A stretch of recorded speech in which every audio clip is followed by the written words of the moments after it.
महात्मा गांधी, ये नाम सुनते ही दिमाग में क्या आता है? सिर्फ भारत में ही नहीं, पूरी दुनिया में शांति और अहिंसा की एक तस्वीर है ना। पर सवाल ये है कि आखिर ऐसा क्या था जिसने मोहनदास करमचंद गांधी को महात्मा बना दिया? मतलब उनकी महानता का असली राज क्या था? आइए आज इसी सवाल की तह तक चलते हैं। तो सबसे पहले बात करते हैं इसी शब्द की, महात्मा। इसका मतलब है एक महान आत्मा। आपको पता है, ये नाम उन्हें गुरुदेव रविंद्रनाथ टैगोर ने दिया था। और ये सिर्फ एक टाइटल नहीं है, ये गांधी जी के इम्पैक्ट को समझने का, कह सकते हैं, पहला कदम है। तो इस पूरे एनालिसिस में हम क्या क्या देखने वाले हैं? पहले तो कि गांधी असल में कौन थे, फिर उनके दो सबसे बड़े हथियार, सत्य और अहिंसा। उन्होंने आज़ादी की लड़ाई को लीड कैसे किया, और सिर्फ पॉलिटिकल नहीं, वो एक सोशल रिफॉर्मर कैसे थे, दुनिया पर उनका असर कैसा रहा, और आखिर में इन सबको जोड़कर समझेंगे कि उनकी असली महानता थी किसमें। चलिए तो शुरुआत करते हैं उनके बचपन से और उन घटनाओं से जिन्होंने उनकी सोच को, उनके पूरे व्यक्तित्व को शेप किया। अच्छा, तो उनकी कहानी शुरू होती है गुजरात के पोरबंदर से। कहते हैं ना, इंसान की नींव बचपन में ही रखी जाती है। गांधी जी के साथ भी कुछ ऐसा ही था। उनकी माँ पुतलीबाई बहुत ही ज्यादा धार्मिक थीं और उन्हीं के दिए संस्कारों और जैन धर्म के असर ने बचपन में ही गांधी के मन में, आप कह सकते हैं, सत्य और अहिंसा के बीज बो दिए थे। लेकिन उनकी जिंदगी का जो सबसे बड़ा टर्निंग पॉइंट था, वो आया दक्षिण अफ्रीका में। जरा सोचिए, आपके पास फर्स्ट क्लास का टिकट है और फिर भी सिर्फ इसीलिए कि आपका रंग अलग है, आपको ट्रेन से उठाकर बाहर फेंक दिया जाता है।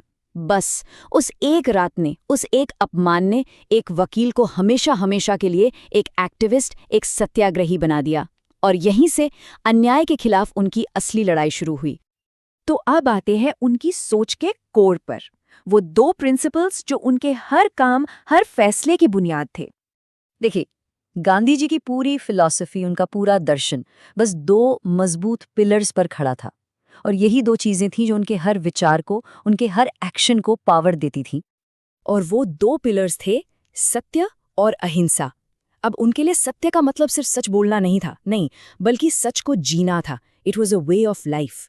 और अहिंसा, अहिंसा कोई कमजोरी नहीं थी, बल्कि ये तो प्यार और सब्र से बना एक ऐसा हथियार था जो किसी भी प्रॉब्लम को सॉल्व करने का सबसे पावरफुल तरीका था।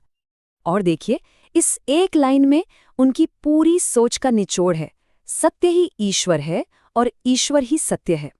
कितना गहरा मतलब है। उनके लिए सच के रास्ते पर चलना ही एक तरह से भगवान की पूजा करना था।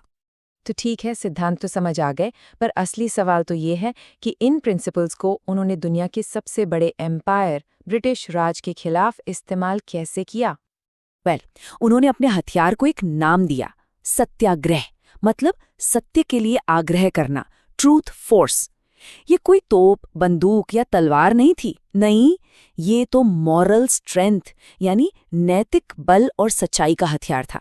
एक ऐसा हथियार जिसे उन्होंने पहले साउथ अफ्रीका में टेस्ट किया और फिर भारत की आज़ादी की लड़ाई का सबसे बड़ा औजार बनाया।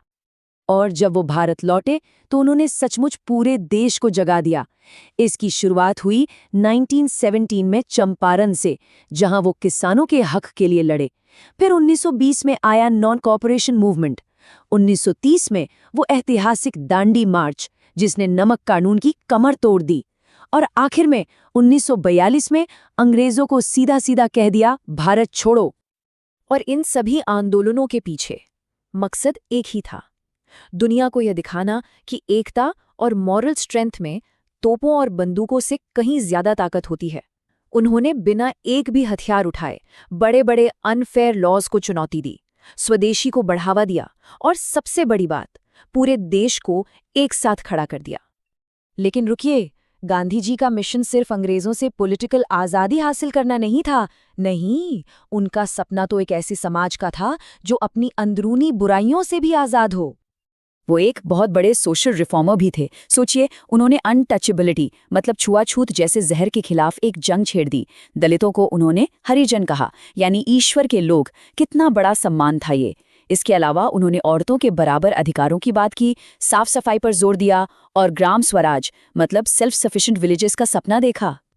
उनकी ये बात तो मुझे हमेशा हैरान करती है। स्वच्छता, स्वतंत्रता से भी अधिक आवश्यक है। मतलब सोचिए, उनका मानना था कि पॉलिटिकल आज़ादी से भी पहले हमें अपने समाज को, अपनी सोच को साफ करना होगा, क्योंकि एक साफ सुथरा समाज ही असल मायनों में आज़ाद हो सकता है। और पता है, गांधी जी के ये आइडियाज सिर्फ भारत की सरहदों में कैद होकर नहीं रहे। नहीं, उनकी आवाज ने तो दुनिया भर में एक नई तरह की क्रांति को जन्म दे दिया।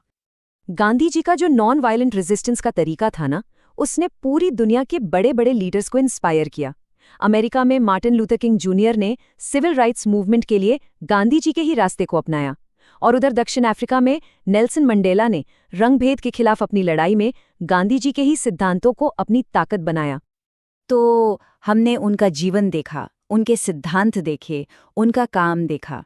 अब इन सब चीजों को एक साथ रखकर देखते हैं। तो गांधी की असली महानता का राज क्या है? What is the essence? देखिए, गांधी की असली ग्रेटनेस उनकी बातों में नहीं थी, बल्कि इस बात में थी कि उन्होंने अपनी बातों को जिया। जो भी उन्होंने कहा, जो भी उन्होंने सिखाया, उसे अपनी जिंदगी में 100% उतारा। कहते हैं ना, his life was his message. उनका जीवन ही उनका संदेश था। उन्होंने दुनिया को ये दिखाया कि एक अकेला इंसान भी अगर सच के साथ खड़ा हो जाए तो पूरे सिस्टम को हिला कर रख सकता है। वो एकदम सादा जीवन जीते थे, ना कोई पद चाहिए था, ना कोई लग्जरी, बस सेवा करने का जुनून था।